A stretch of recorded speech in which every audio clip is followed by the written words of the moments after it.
music concerts and end-of-year parties aren't the only events drawing crowds this Christmas. Patrons are also flocking to their favorite stage plays to commemorate the Yuletide. But how are players in the theatre industry ensuring that these activities provide value for all? Culture journalist Kenneth Awochidako joins me with more on today's edition of Show Business.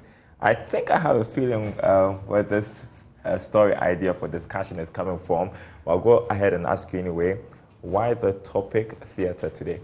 I understand why it would be funny to you because on Monday, I think I snuck out afterward to catch some stage play. Was The Gods Are to Blame, and by Olariti, was an adaptation that was being, run by Image Bureau on Monday. So that's why I actually met you over there. Okay. Well, so that's why you're having that funny feeling, basically.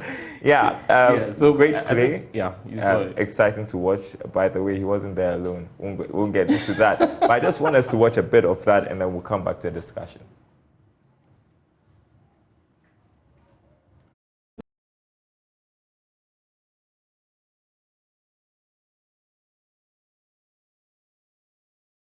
This is the reward which you now as king must give to me for picking you up in the bush. Hey. Picking me up in the bush? My lord, we have returned from Ipetu. My lord? Hey, wait outside. Wait outside. What bush? No, it's the truth. What bush? The bush in Ipetu village. Hey. The bush in Ipetu? It is enough, my lord. Hey, I must know who I am. But, my lord, the man doesn't know what he's saying. Yes. He has lost his head. Hey, you come close again. Hey, Otu. You see who said we'll be lost. Otu. Speak on, brother. What were you doing there in Ipetu bush? Hunting with my master, Ogundele. And you saw me in the bush? Yes. A man brought you there, wrapped in white cloth like sacrifice to the gods. Your arms and feet were tied with strings of cowries.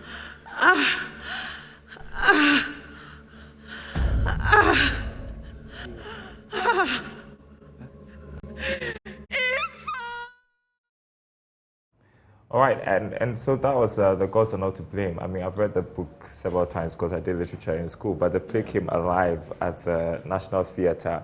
And what also was of interest to us, I mean, as you talked about it at the end of the play, was the interest shown by Ghanaians when it comes to stage plays recently. Tell us about that. So basically, if you were there, you'd find that there was a very, immense sense of community because a lot of people who have read the book, like yourself, had the opportunity to see it again for themselves, which, triggers some other sense within them, which basically goes a long way to emphasize the importance of, the performing arts industry, basically. So the sense of community around the time and also the economic impact that was seen around the event space was basically one of the reasons why I felt like being a business show is something that I would like to go into as well. All right, so let's talk about, because we are on the money side of things. Yeah. I mean, globally, what is looking like when it comes to theatre? So if you look at the US alone, the market size for live performance in terms of theatre rose by 21% last year.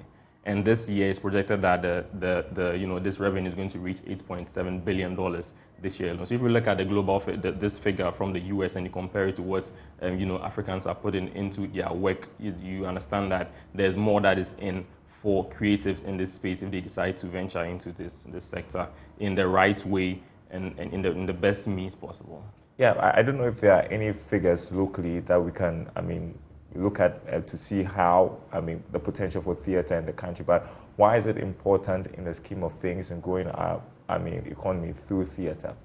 So in the general scheme of things, right, there is the fact that it provides entertainment. In a country like Ghana where there's a lot going on, people need an outlet. Entertainment is one of the key, areas that people can go to find that, default setting that they need to be able to go about their day, basically. So one, entertainment is very key.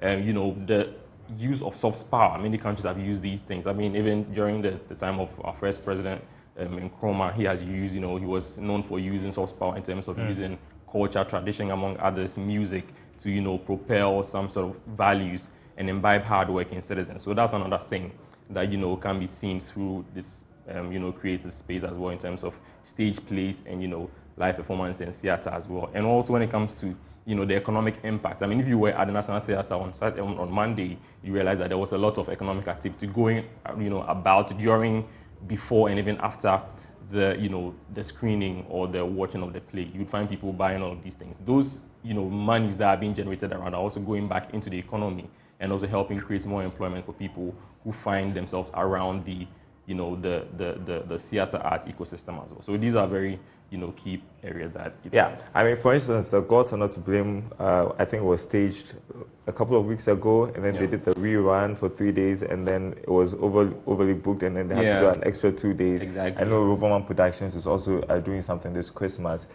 It shows there's potential. So what can be done to improve the industry so we can make money from that?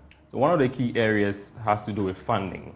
And this is something that a lot of the industry players in the, the stage play and the drama sector have been trumpeting a lot, because sometimes there is a lot of content out there. There is a lot of creativity that they put into making these, stage plays and movies also as well. Mm-hmm. But when it comes to funding, that becomes a very difficult thing for them. So most of them are usually asking for more funds to be able to churn out some of these, great plays that we all talk about, so that they can also put them out there for other people to also see. Another, interesting thing that they've been asking for is the availability of spaces in terms of theater venues, or, basically spaces that they can effectively, communicate the type of, audiovisual or, drama that they have created for people to see it in the very, unique essence for which it was created. I mean, it's one thing to create the drama, or it's one thing to create the atmosphere or the content, but it's another thing to create, the enabling environment that you want people to, see that particular artwork through. So these are some of the things that